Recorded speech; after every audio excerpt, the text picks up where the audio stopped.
Hello, wrestling fans. This is DJ Magic J with Yes, the indeed. with the what?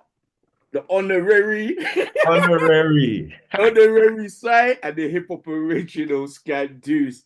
And we are the Mega Powers TV. Two mega powers meeting here tonight. The Mega Powers, brother. The Mega, yeah, the Mega, yeah, the Mega Powers, yeah. Mega Powers, yeah. And you know what? This is a special episode. And in this episode, we got someone straight from the United States of America, straight from the Big Apple. Yeah, he's a short, stocky guy. He's an ex-professional wrestler. He's slapping people in the face. He's elbow dropping people out there. He's a tag team champ on the Tantalizing Tag Team podcast. I know his daughter's not with us, Queen Kyra, Empress Kyra, who loves the mummy so much that she dresses like her more time. But the one and only guy that we got with us is Tantalizing Tony. Let's go. Yeah. What's up? What's up? Yeah, man. What's up, everybody? What's up? What's up? Nice. Yeah. Let me do my spiel for you guys. It's me, it's Tantalizing T, the one and only TWF, Tantalizing Wrestling Federation Heavyweight Universal Galaxy Multiversal Champion of all the podcasts in the land. I got my boy Big Bucks Bobby, who is my one and only Paul Heyman. He will grab my title. This is how good I am, guy. I got my own personal Paul Heyman right there. He will hold the TWF Championship because I am the belt collector. I am the champion of champions. I am the you know what? I'm going to say it. I'm the best in the world of podcasters out here today. Me and my daughter Kira, the undisputed mommy lover of all the land. Good afternoon, gentlemen. Good morning. Good night. Good evening. Wait. Hello. How are you? Love that energy. You hear that wrestle Yes, talk? man. You heard that Cultaholic? You heard that Stephen Larson? He's sending shots, bruv. Look at that, man. And we're getting guns as well, man. We're getting the pythons. Tony, before we begin, Yes. this is the Mega Powers, and we don't start an interview without the Mega Power handshake. So when you're ready, warm it up, come through the screen. Let's get it.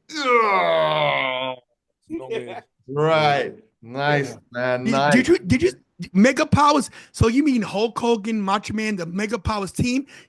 Son, please, I'm sorry, guys. I told you guys this might go off the rails, but you wanted me, so you didn't get the full tantalizing deal right here. Macho, you here? Looking for Macho. Where are you, Macho? Ooh, yeah, the tower power, too sweet to be sour, funky like a monkey. Oh yeah, Mega Powers, that's what we do. Welcome to the video scope and tell everybody out there who the greatest in the world is. Oh yeah. Tony. Okay, I'm good now, guys. Thank you. Love that, man. Wow. You just see my beard and we wouldn't know who the fuck. We thought you Macho Man's alive again. You know what I mean? I was saying. I was like, He lives it. Into a black man. yeah, man. Who pulled out the Ouija board, man, and who brought him down from the sky? Wow. So, One second, guys. Come here. Listen. Good. Take care of that. All right, take care of that. Yeah. All right. See you. Thank you. Sorry, guys. Taking care of business. So we do. all good, That's man. like Punk's favor. Is that yeah. Punk's favor? What's going on?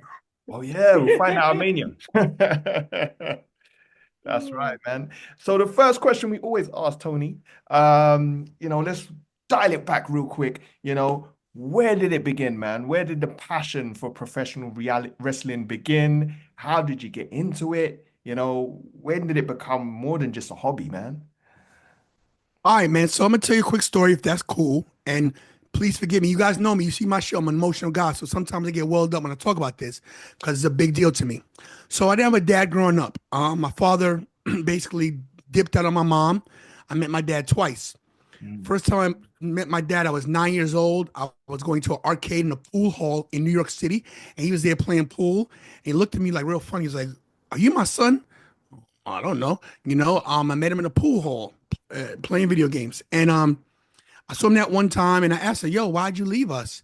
"Oh, I just had to do my own thing. I left your mom, whatever." I said, "Okay." My mom tells me over the course of time that he was very abusive, not a good man. And I saw him again when I was 25. Now, when you're 9 years old and you can't do it, but you're 25, you hit my mom, I'll put it to you this way.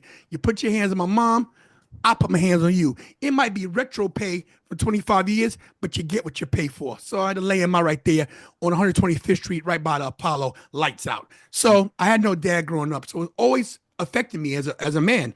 Because you guys know, as a men, we need that. I think all boys need that positive role model in their life.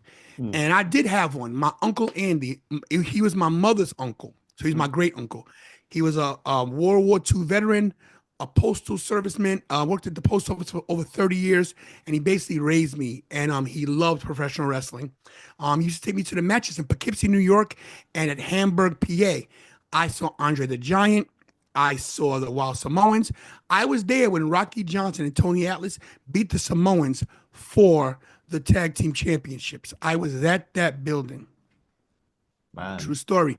And I always loved it. Now, we lived in Manhattan at the time, and we used to go to Madison Square Garden the last Monday of every month. They used to have a house show every last Monday of the month. And I saw Bob Backlund. I saw Chief Jay Strongbow. I saw superstar Billy Graham.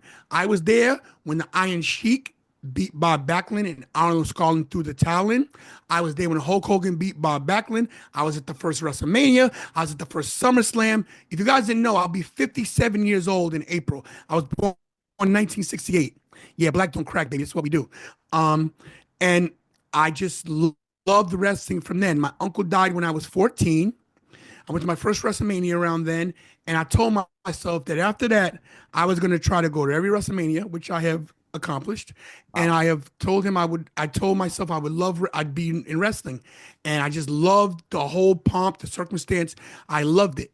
And as a fan, I never thought I would be able to go to all the events I go to now. Thank God for, giving me the blessing and giving me a good job and where I can travel. But I always loved wrestling, and I'm a small guy. I'm big, but I'm 5'7", and in high school I was probably like 5 feet. And he used to pick on me and beat the living crap out of me. I mean, it's total stereotypical getting bullied every day, getting the living crap kicked out of me. And I got tired of it, so I would watch tapes, VHSs. This is right when VHS came out. I would watch things. I would watch tapes how he would put people in headlocks. So I learned how to wrestle by watching television.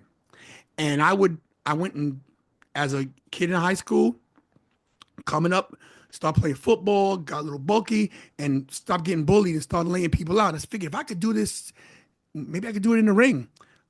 Fast forward to 1993 at the Manhattan Center, the first Monday Night Raw. I was there, and I met some guys, and I gotta put them over. The HWA, the Hardcore Wrestling Alliance, built out of Long Island, New York, which spurned NYWC, New York Wrestling Connection, which got people as Matt Cardona, Brian Myers, Amazing Red, trained all those guys, Mikey Whipwreck, all came up. Those guys came up watching my guys, watching me. Matt Cardona will be the first to tell you, he saw me wrestle. I saw him when he was a kid. And they said to me, hey, man, you want to wrestle? Like, you was into it. I was one of those animated guys. If you watch any WWE footage from back in the day, 93, you'll see me in the front row. You see me and Superfan Vladimir. I'm always at everything. And these guys say to me, yo, man, come to the yard. They had a backyard ring. Learn how to wrestle. In 1993, they said, what's your name going to be? I'm walking in Penn Station. If you know Penn Station, New York, there's nothing but vendors and people selling stuff. There was this little kiosk, and they had this bunch of perfumes lined up.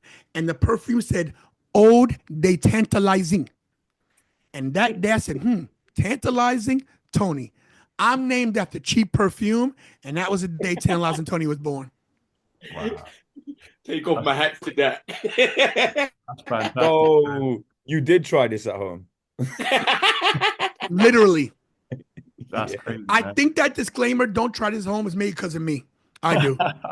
And please don't take no offense. I think I'm the comic relief on the show. You talked about all that hard times, and the thing I feel sorry for you the most is you had to go to WrestleMania 34. Do you know? Bro. How did WrestleMania you- 34. I got a story about that too. Real quick. Nicholas, that little SOB. I hate that kid. Let me tell you why I hate that kid. What? Nicholas. Nicholas. Let's go. He's a Let's man now. send Dr. Nicholas as well. Come on. Nicholas, if you're watching, I got something for you. Yeah. So Braun Strowman walks right past me, right? And we know it's a setup that Nicholas was already set to go in. But look, as a fan and as a wrestler, you want to get in that WWE ring. I'm like, pick me, bro. I'm right next to Nicholas. Pick me. He picks that kid. I wanted to choke that little kid. I swear, Nicholas, I'm coming for you. That's WrestleMania 42 match right there. Book it, Triple Book H. it.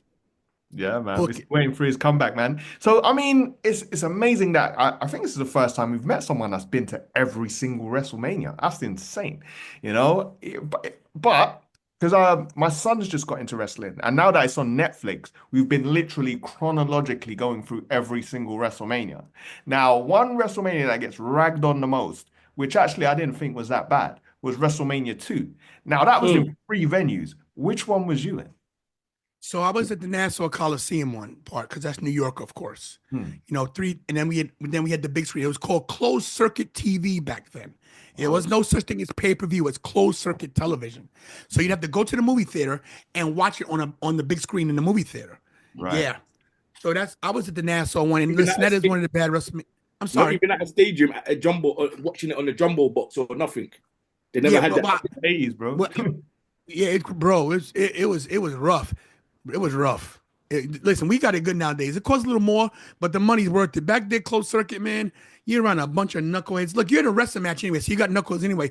But when you're in a movie theater, man, you're in a closed area. You can't get away. It's terrible, you know? So, yeah. That's insane, man. Now, this is probably too broad a question, but I'm going to ask it anyway, man. I mean, Yeah. what would you say are like the wrestling highlights? Because you come across like a WWF lifer, man. You know, I mean, so what would you say is like the real highlights that jump out to you? Maybe even a top 5. Okay, so listen, everybody, I'm a WWF lifer. I when they lost the F, I was devastated, man. Because to me, it's the World Wrestling Federation. You know, that's why my channel is called the Tantalizing Wrestling Federation. You know, because I'm old school. Don't get me wrong. We know it's entertainment. We know it's all predetermined. We know how it works. Let's break down the fourth wall. We know it's it's a dance, which It's is the fine. pandas' fault, bro. It's the pandas, the dolphins, and everyone else we got to protect. It's them. We should be up the pandas. Yeah, man. Yes. No. Yeah, you're right, bro. Sorry to The interrupt. Go ahead. protests weren't loud enough, man. They should have been loud. Sorry, No, Tom. you're right. No, interrupt, please. This is not my show. This is your show. I mean, I try to take it over. I might have get a conglomerate and get the consortium in, and, be like Vince, like, but I have so many great moments, and I love professional wrestling. I go to independent stuff. I love the independents. I don't hate AEW. I want to just make this a full disclaimer for people watching. I like AEW. I hate the production value and I hate the lack of story building. I think the guys and girls that work in the back are incredible. I think all the people that work there are great. I just think they have bad direction. I want them to succeed. I don't want them to feel. I'm not tribal about wrestling. Oh my God.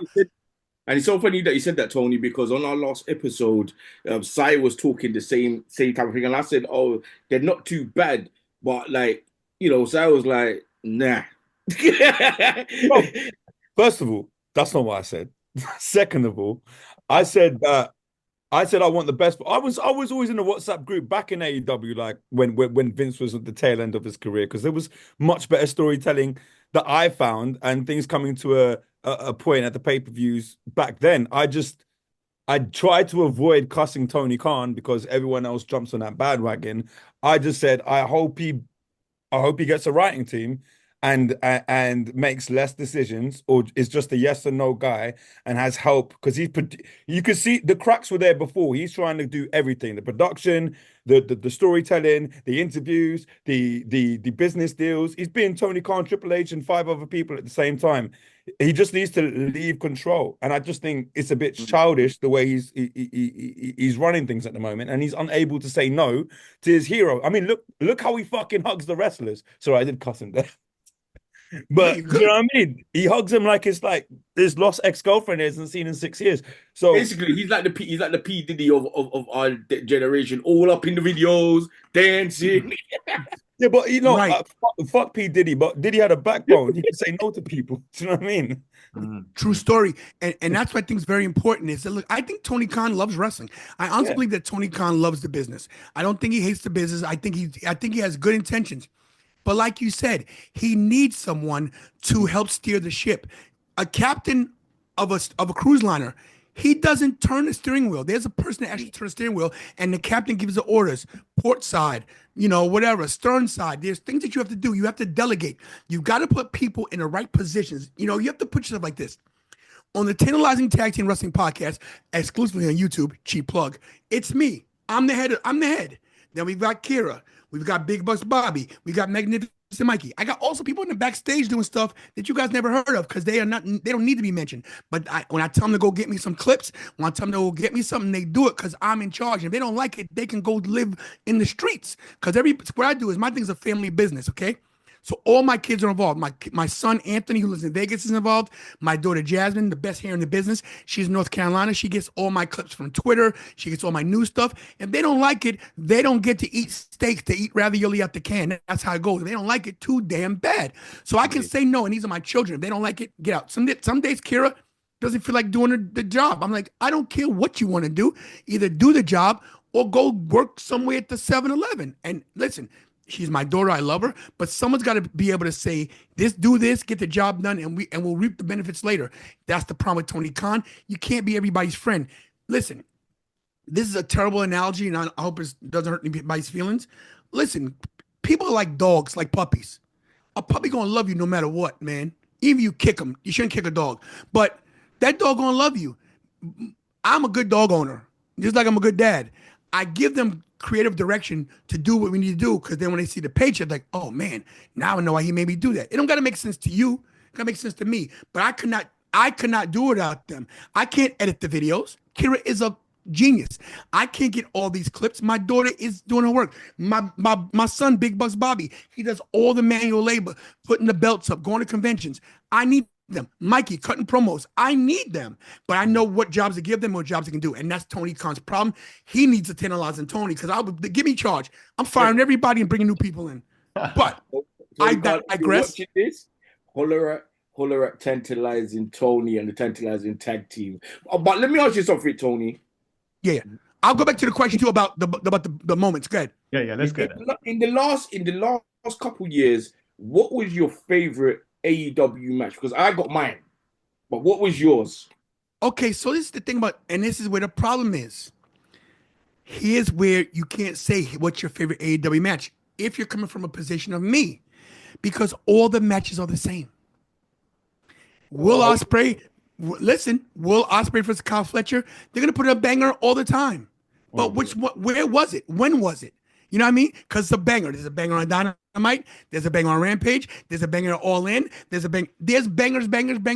That's great.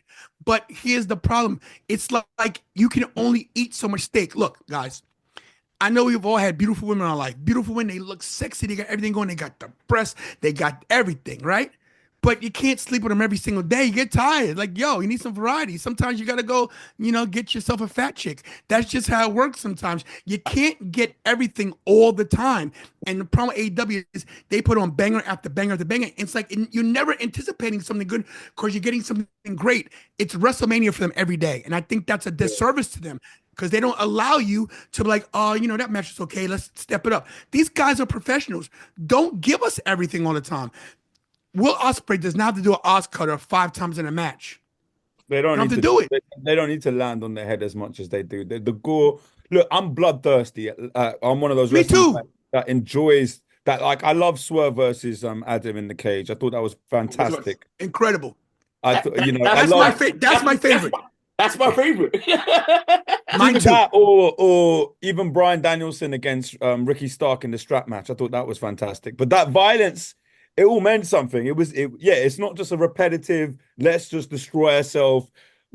It's unfair to the wrestlers, in my opinion. Like, if you have a fantastic storyline built around a narrative between 2 or 3 wrestlers, like, for example, Drew and Punk, you don't need to drop him on the head in a Hell in a Cell match. Right. I think I was watching, I'm not a huge fan, but I was watching JD's podcast as well, JD from New York, and he was talking about Penta's presentation as compared to what he was doing in AEW. Like, the match he worked with Chad Gable, it's so much risk surrounding that match, but he sold the knee. There was still a story being told and curated, and he still got to promo. He still got to show 6 or 7 flamboyant moves we all love him for, and he also embodied the psychology in the ring. He didn't need to do all those gimmicks because he had a debut, but I'm sure as an example Triple H does, he has stories built around these things. So more of the emotion in the fight rather than the spots are sort of like looked at. And I agree with your sentiment. 198.73%. You are correct.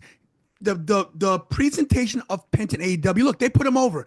He was on TV. He was great. But was he any different than Commander? You know what I mean? Was he any different than Ray Phoenix? They bottlenecked them into the same category. Now, WWE is guilty of it too, but the debut of Penta on Monday Night Raw, it showcased everything that's great about him: charisma, connection with the crowd, and Chad Gable. You gave him his perfect opponent. You gave him the perfect guy to work with that's going to work hard for you, that's going to actually sell. This is the problem with AEW. No one sells. They do the moves. They work the match. The match is great. But do they sell? You can't take a Canadian destroyer and stand right up. I'm sorry. Now, at the end of the match, when you're catching the Hulkamania vibes, yes, on an occasion, you can do that. Like, if it's Brock Lesnar, yes. But there's only one Brock Lesnar. Everybody can't be Brock Lesnar, man. And I think they want everybody to be Brock Lesnar. They want everybody to be Hulk Hogan. Listen, there's only one guy that can Hulk up. Whether you like Hulk Hogan's politics or his racism, whatever you want to call it, whatever he's done, you cannot dispute the fact that Hulk Hogan told a story every time he got in the ring. You cannot dispute the fact that John Cena tells a story. John Cena might be one of the worst technical wrestlers on the planet, and it doesn't matter. You know why? Because his storytelling is the best. I will tell you this. I will go on record that if you put a Mount Rushmore up, John Cena is 9 times out of 10 on everybody's because of his presentation. And that matters more than your crisp moves. You don't have to be Bret Hart in the ring. Bret Hart, one of the greatest of all times. Owen Hart, Chris Benoit, sorry, he's a great wrestler. He's a terrible man, but great wrestler. Dean Malenko, Eddie Guerrero. But the difference is your storytelling matters. And if you're not telling a story, you're not bringing in new people. This is the problem. People think, wrestling fans think, oh, they're not catering to me. Dummy, they have you already. You have to cater to people who don't know the product. And that's why I thought Monday Night Raw, the debut one on Netflix was so good. I was there. Hi. Because they catered to the non-wrestling fan. People are like, oh my God, The Rock wasn't the final boss. He didn't have to be. Well, not to hold you up on that. I think I disagree with that. Personally. You could disagree. You could disagree, but you're wrong. You could disagree, but you're wrong. I don't think I am. Tell you why you're wrong. You're not just calling me wrong now. You're calling Paul Heyman wrong. So I don't care what Paul Heyman. I used to work for Paul Heyman. He owes me $50 from working at ECW. This is why he's saying it. Okay? Let's hear. I want to hear your Hey, debate. Paul Heyman, give him his money, man. Money. Fucking hell, ladies and gentlemen, write a check. Anyway, Yes. Paul, you went on to the Logan Paul podcast. I caught a bit of it. I listened to that exact same question about catering to the passive casual fan or to the hardcore. He says, I don't give a fuck about the casual fans. I am there and to feed the loyalty and facilitate the hardcore wrestling fans that have watched the greatness of wrestling, the most basic bullshit of wrestling, and still have held on to the hope after so long. He didn't mention the Vince era, that something was coming and something creative and something innovative was about to bestow us. Now, if you're a casual fan, I'm not here to convince you. Check it out. If you like it, you like it. But I'm not here for you. I'm here for my day ones. I understand the business ideology of it. That does not make any sense. I think there should be a happy medium. But look, if the debut of Netflix, Raw on Netflix, if that episode was like episode 2 and then episode 3, I'll be pissed. I'm so happy episode 2 said, cool, we did our thing. The Rock came out. Undertaker came out for no reason and drove around the ring and Hulk Hogan came out and tried to sell beer and I don't give a fuck about. Yeah, we done it. Cool. Episode 2. Yeah. Here's Penta. Here's this. Here's Punk. Drew in the. You know what I mean? There's a bit of more of a story and promo for the Royal Rumble. Yeah, that was us. So you're not wrong. You're not wrong. I'm going to agree with you on every point you made. You're not wrong. But here's where you're not confused with where you have to look where he's coming from. Paul Heyman is coming from a different perspective than us. Paul Heyman is a millionaire. Paul Heyman says, of course, he's going to he's gonna focus on his fans because that's his bread and butter. That's his bread and butter. But if you're looking on a grand scale, how the stockholders of Netflix are looking at it, they're looking at this. Only 2.3 million people watched Raw on USA. 5 million people watched it on Netflix. You've now got 2.7 million people that never saw this product before. And now you've got to bring them in. They did that to pander to them because now that's merchandise sales. That's ticket sales. You can't get a ticket anywhere. I was talking to Matt, shout out to Matt Kempe on the Vlog Warriors. He's got 810,000 subscribers on YouTube. Called me today. He goes, hey, Tony, can you go to San Antonio and go to Saturday's main event for me and get some interviews and get some footage for me? I said, of course. Sends me the plane ticket money, right? I go to get my ticket for Saturday's main event. They're almost sold out. And this is Saturday's main event in San Antonio in January. So they're selling out because now the casual fan is being brought in because of the wide array and the wide, bringing in of the people, the broad spectrum, because now it's mainstream. Paul Heyman is supposed to be loyal to us because we're Paul Heyman guys. So thank you, Paul Heyman, for looking out for us. But The Rock is a major stockholder. He is on the board of directors. He's thinking this: I'm already worth $800 million. I'm only $200 million away from being a billionaire. Now, if I get half these subscribers in to now buy my Papa Tui and now watch Moana 2 and now watch Red 1 and now buy some Rock merch, my stock goes up.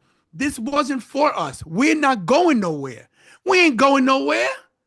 We ain't going nowhere. We ain't going nowhere. I do understand that, but they've exploited that in the past. I'm happy with what you're saying. Like I said, the medium.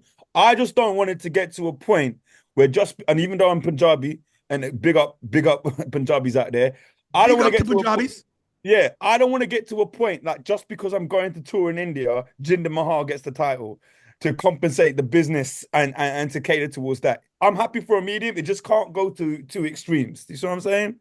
No, you're not wrong. But sometimes and I was talking to my good friend Anthony Blackwell Jr., who also has a podcast called the Anthony Blackwell Jr. Show. I plug my guys. That's what I do.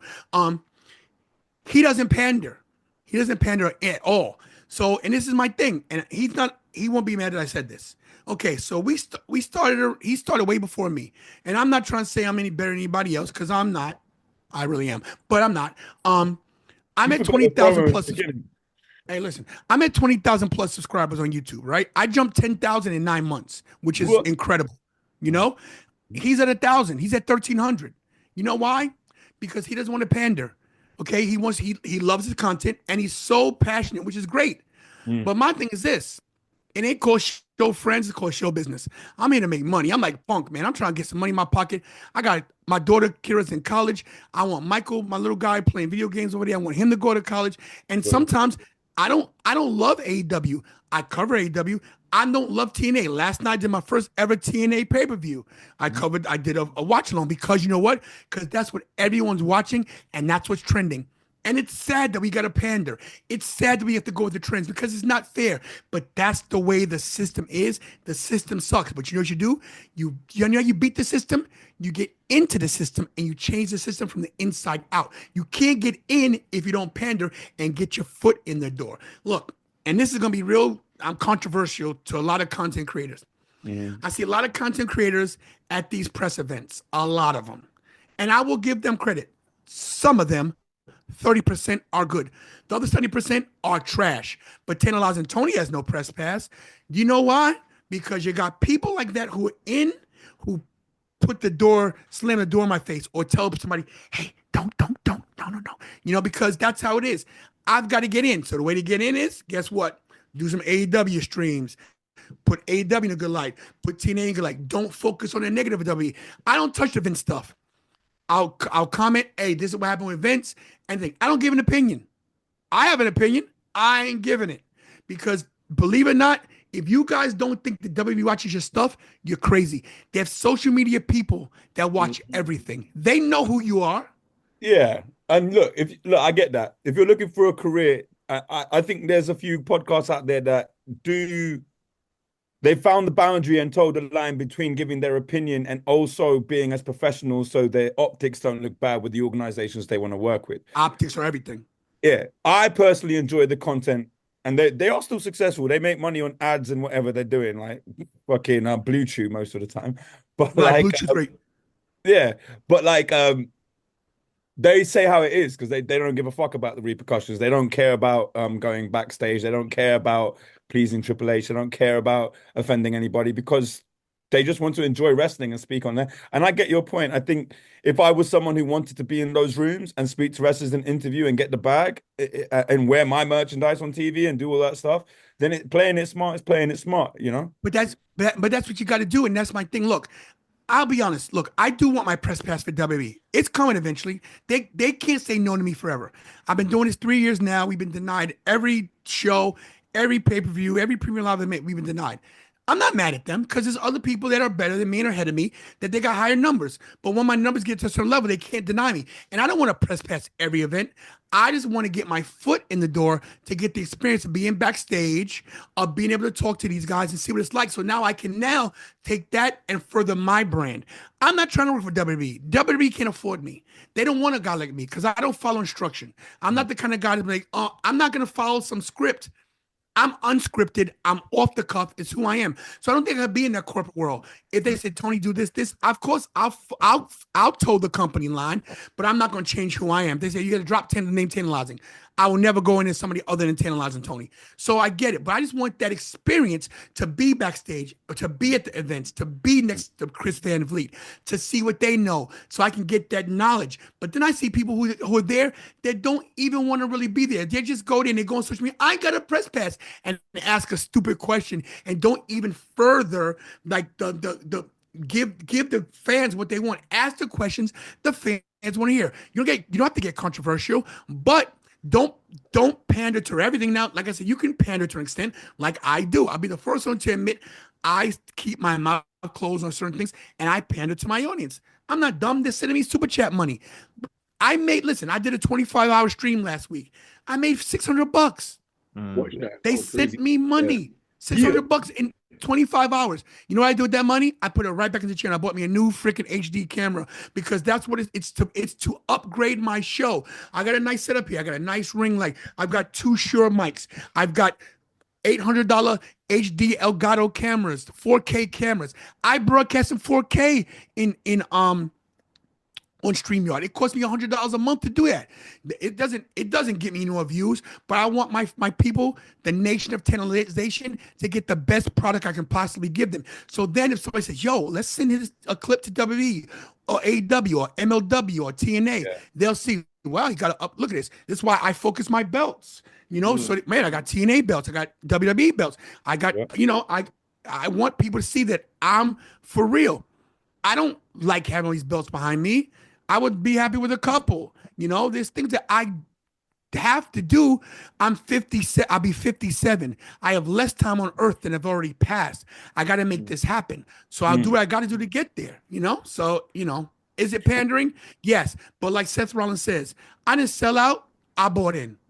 And what you said about some of the press pass people, like, me as a DJ and a presenter, and Scandu's, he does music himself, and Sai, he's in the music game, he used to be a presenter and hip-hop DJ and stuff like that. I understand and I understand what you're saying, but like going to events and they're saying, oh, all the press passes are run out and da-da-da-da. And then when I sneak myself backstage, I'm seeing people there who shouldn't even be there. And that's what pisses me off. And they're not even doing the job. And I think also, just knock them out, bro. You're giving people stuff and they're not doing fuck all. And I could be there with my camera or my GoPro and doing work and then fucking off and going home. Yeah. I'm there to go to my job and go. Mm-hmm. Let me tell you a great story about that. Last year at the Vegas kickoff show, right? They opened it to the public. Yeah. So what I did was this. So you could buy an on-location pass, right? I tried to get a press pass, couldn't get one. So I had a little extra money saved for my super chats. I was banking it.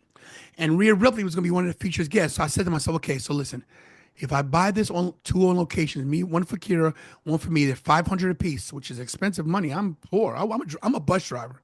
They were excuse me, they were $1,000 a piece. They were $1,000 a piece. I said, man, can I justify this? Because WrestleMania's coming. I might be in trouble for getting WrestleMania tickets, but it kills two birds with one stone. I get in the building, I get to rub elbows with some of these guys, and I know if I'm in the building, I'll get some press somehow. I'll figure it out. Yeah. So I go to on location site. I pay $1,000 a piece, so Akira can meet Rhea Ripley. Right? Okay. I pay $2,000. I pay for our airfare to Vegas. Thank goodness my son lives in Vegas. I had to pay hotel. Thank you, Anthony, for letting us stay with you for 3 days. So in all, the trip cost me about $3,000, right? Okay, $3,000 I did not have.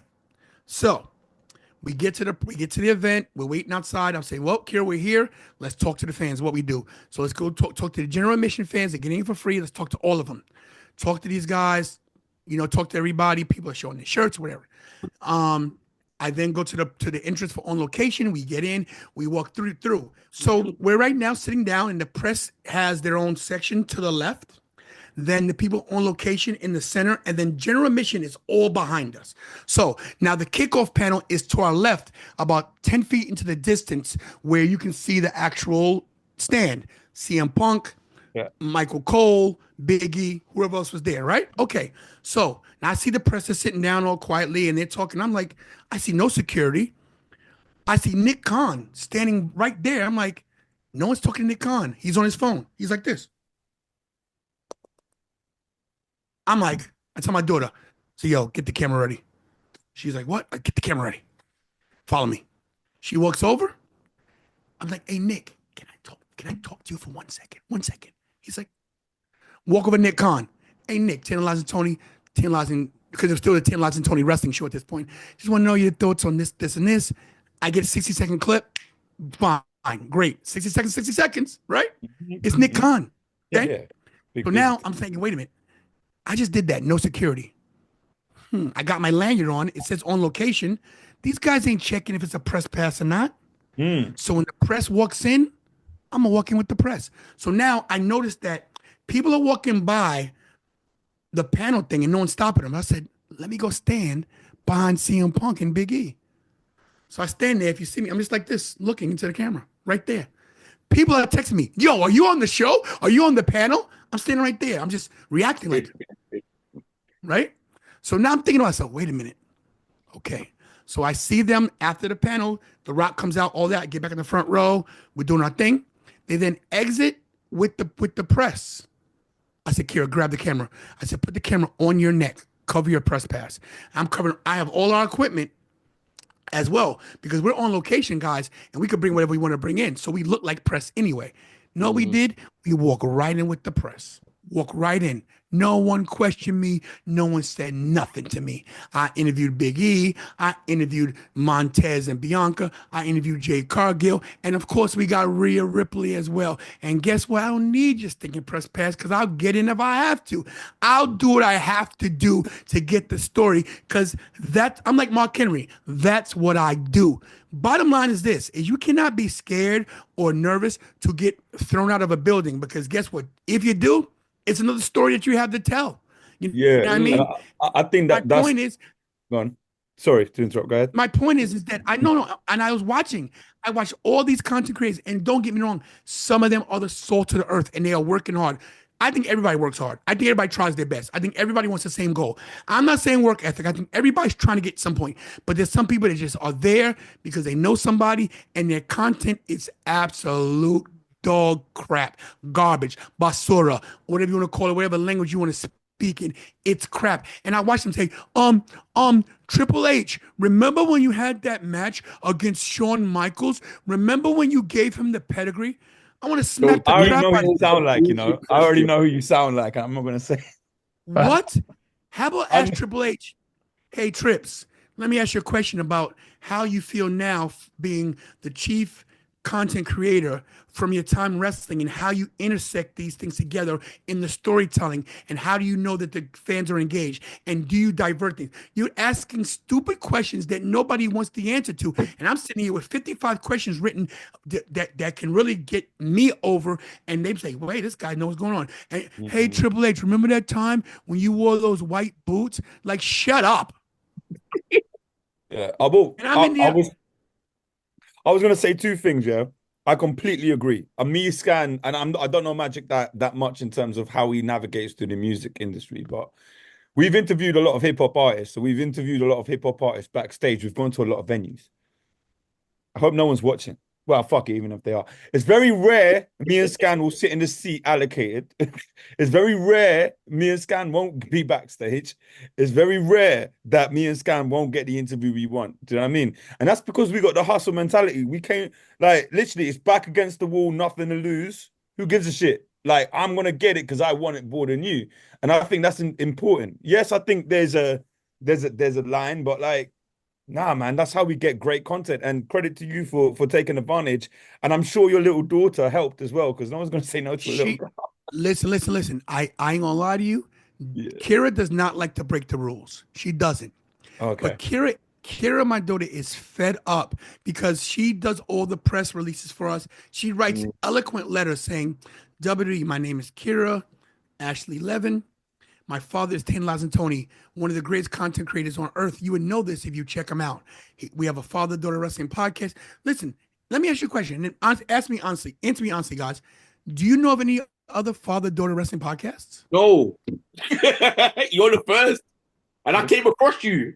And here's my thing. That's amazing. And I'll be honest, there are a few. There's a few. I forget their names. I think there's one. There's maybe two. And no disrespect to the young lady that does it and her dad, but they're not me and Kira. They don't have the dynamic Kira and I have.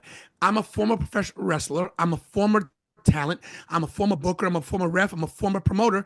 My daughter's a college student that came into the business because of me.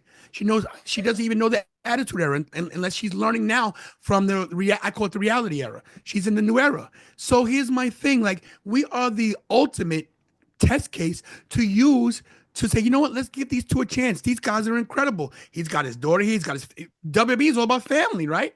All these things are all about family. Yeah. So why not bring the family aspect into it? It's a no-brainer to bring me in and make me a correspondent or let me go talk to. I'm a people person. I'm on my own dime going to guys. Let me full disclosure, and I know we'll get back to the other question about my influences and my matches, but this is very important that you guys know this about me. I'm on a shoestring budget. And when I mean shoestring, there's no strings in my shoes. I wear Velcro. That's how much of a budget I'm on, to the point where when I fly somewhere, I can't afford a hotel. I sleep in the airport. I'll take a flight the night before and sleep in the airport. And then when it's time, I'll say, okay, showtime's at 6. I'll leave the airport at 11, 12, grab a bite, do my thing. Go, thank goodness for Planet Fitness and Edge. I have LA Fitness, Edge, and Planet Fitness subscriptions all over the country, so I can take a shower and change clothes. So that I'm not, I want to be looking fresh. I have the proper thing on. I don't get hotels all the time because I can't afford it. Now, if Kira travels with me, it's always hotel because she's my daughter. I'll never have in a bad situation. But me, I'm from the hood. I can rough it. I go out there and sleep. I sleep on the floor in the airport, in cold airports. I was in Canada, in Vancouver. It was freezing. It was 30 degrees in the airport. I was freezing for 12 hours just so I could get. You posted that online, innit? That you was in the because airport and, I want people to know. I want people to know that the struggle is real, and I don't do it for sympathy. I do it so people know my plight, and they can say, you know what, yo, let's send this guy $20 for lunch. Let's send this guy $100 for a hotel, because yo, you pay for Netflix, you pay for Hulu, you pay for Disney, you pay for Amazon Prime, you pay for Paramount, you pay for Apple TV. Why don't you pay for Tantalizing Tony? I'm giving you content you want to see. I deserve the cash too. Okay? I'm giving you content. So like, yo, I deserve some cheddar too. I don't want $1 million. I'll make that on my own, but at least help me get to the next level. I give free merchandise all the time. I take a loss on my merch, but I send merch to my fans. My belts here, I give belts away in raffles. You guys have seen me do it. I give away title belts. Hold on. Wait. Big Bucks Bobby. There's a title belt one of my subscribers just won. I'll show you in a minute. But this is everything to me. And I hope this podcast gets 1 million views and people see us because look, of people who have been oppressed, and this is for everybody, every person of color in the business. People like us deserve to make it. You know, I have some Punjabi friends. I know the oppression of that you've been through, bro. I know what your people have been through. I know what black people have been through because I've been black my whole life. I call myself cafe latte, a little on the light side, but I'm still black, baby. And yo, we're out here killing the game. They need us in this business. They need us on that wall. They want us on that wall. We make content that people want to see. Man, the mega pop, we here, baby. Come on, like, come on. Come on. That's Yeah. Come on. That's what's up. So let me ask you this, Tony. Yeah. I know I'm sorry to go. I'm sorry to go off on a No, tangent. that shit was beautiful. This is what happened. That was It beautiful. Yeah. We felt that, man. We felt that, bro. This is the platform we're sharing it. We're sharing. Can we get back to the other thing about I want to get to what you asked me. So, you know, I don't. We're gonna get to it. We're gonna get to it. Okay, but okay. Question I want to get into just before we go there, man. You know, obviously, let's get to the origin of you becoming a podcast person, man, and the whole podcast game. You know, it's come a long way in the last 10 years. You know, what was it that dragged you into the podverse multiverse, man? Oh, this story is so emotional. Okay, so I gotta try to hold this one together. I always wanted to do this. So when YouTube first came out, I was actually do something with wrestling, and I'm a procrastinator.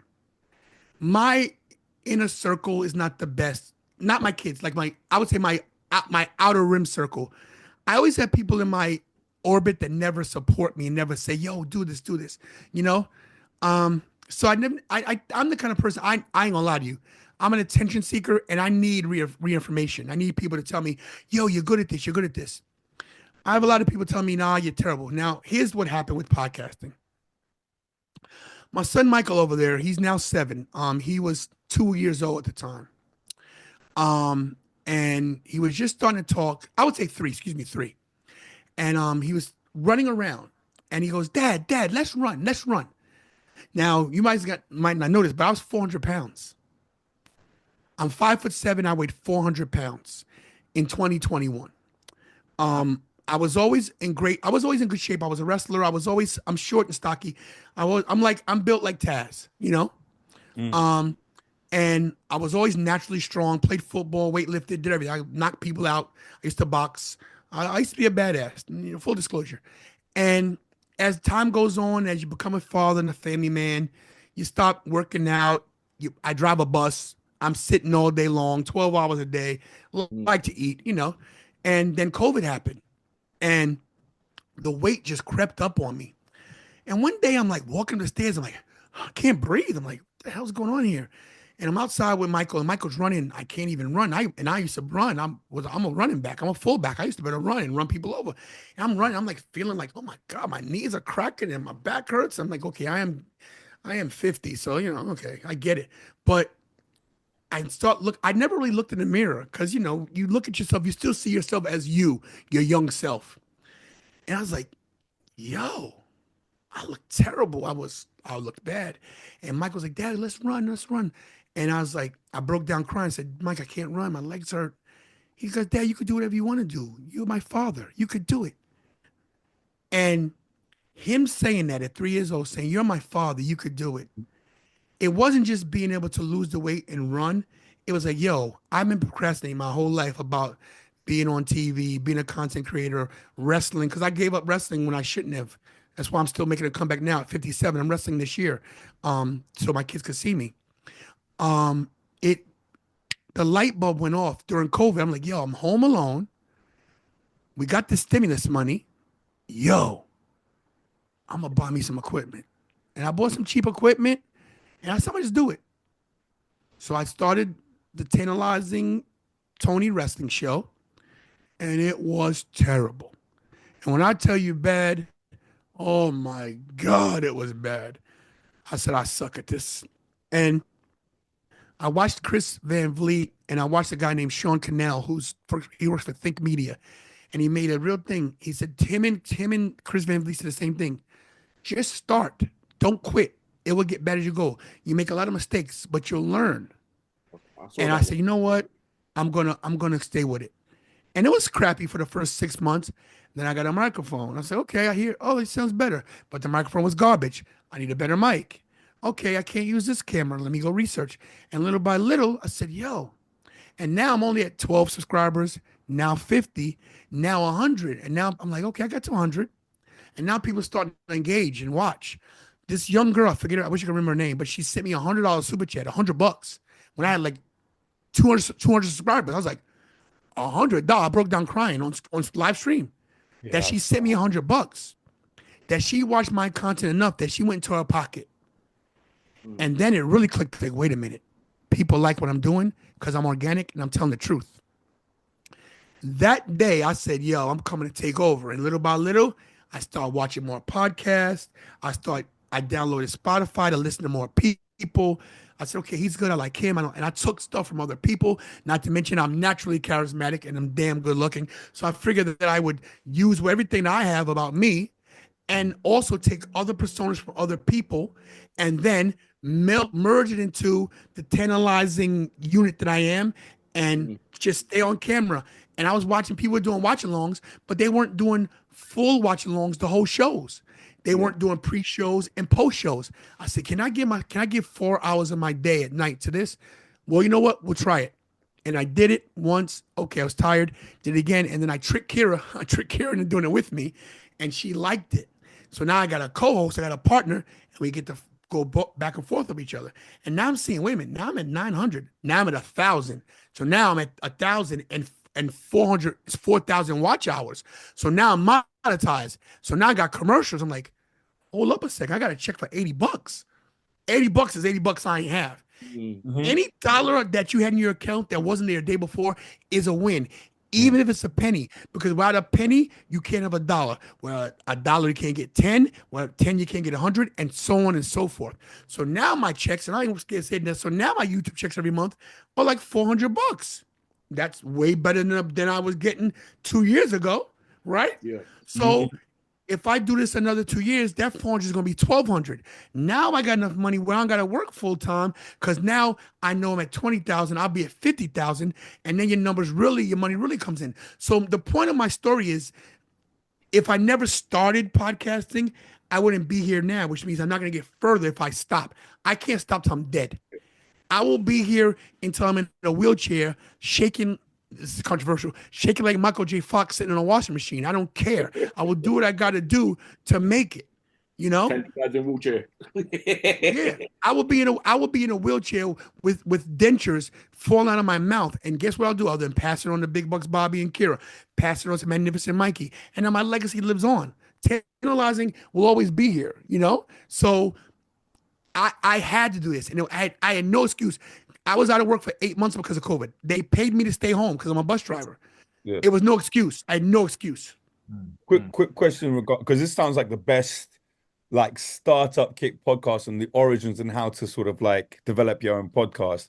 When it came to the YouTube monetization and like the watch, just the literacy of understanding what meant what if you went live, like how to set up your super chats, how to stream live. I don't know. I was talking to my co-host last week about OBS, and I said my goal for this year is to master OBS to a point where I can plug in and play within 10 minutes.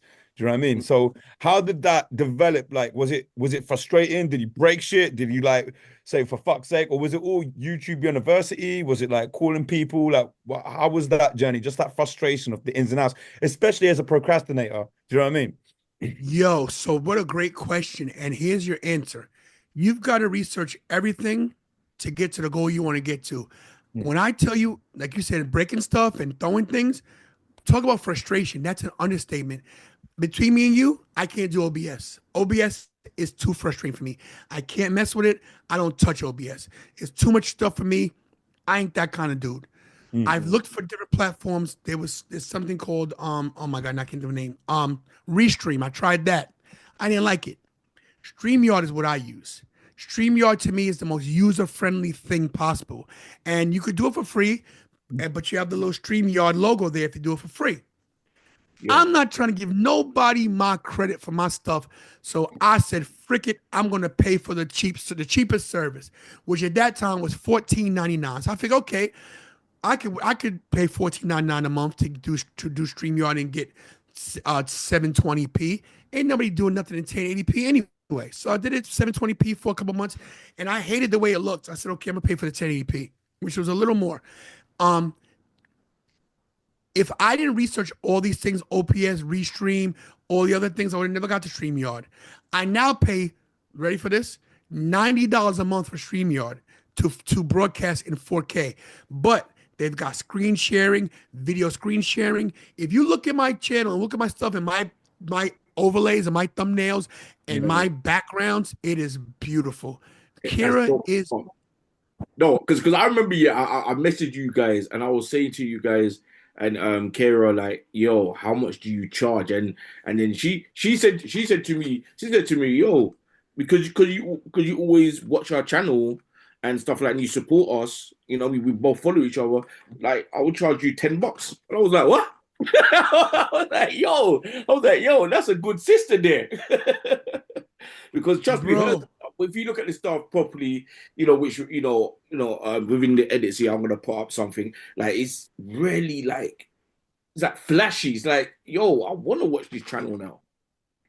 Yeah, bro, it's crazy that, like, listen, it's so. When I tell you guys that it is you just gotta learn. You've got to just make a lot of mistakes. And you got to research. People don't realize that a mistake's something good to make, because then you don't repeat it and you know what not to do. You got to make 1,000 mistakes here, you know? You got to be willing to spend some money and lose some money. You're not going to make money overnight. You got to lose money doing this. You know, I'm still in the hole. I haven't broken even yet, you know, but I know 2 years down the road, I'll be like, okay, it's worth it. There's things that you're going to have to look at, and sometimes you might have to, I don't know what your financial situation is, but like we had every streaming service. We had Paramount Plus, we had Hulu Live, we had YouTube TV, we had everything. So I cut a few things off to compensate for the things I got to do. Sorry, you can't watch SVU tonight. You better watch it somewhere else. I don't know what to tell you, but this channel comes first and foremost because it's for the family. Because when I get extra money, I got a check coming tomorrow. I've already spent that check in my mind because my kids need lunch. Michael needs lunch. Michael needs food. There's things my daughter needs. So I that's the income I didn't have, you know? So you got to sometimes make the sacrifice to get what you want to get. But the whole podcasting thing, it's scary because you see so many good people out there. Don't watch them. Watch the people that suck. Watch the people that you think are terrible. And then you know what that will do? You're like, yo, I'm better than that. I can do better. And then you get somebody who's a little better than you and you try to get to them.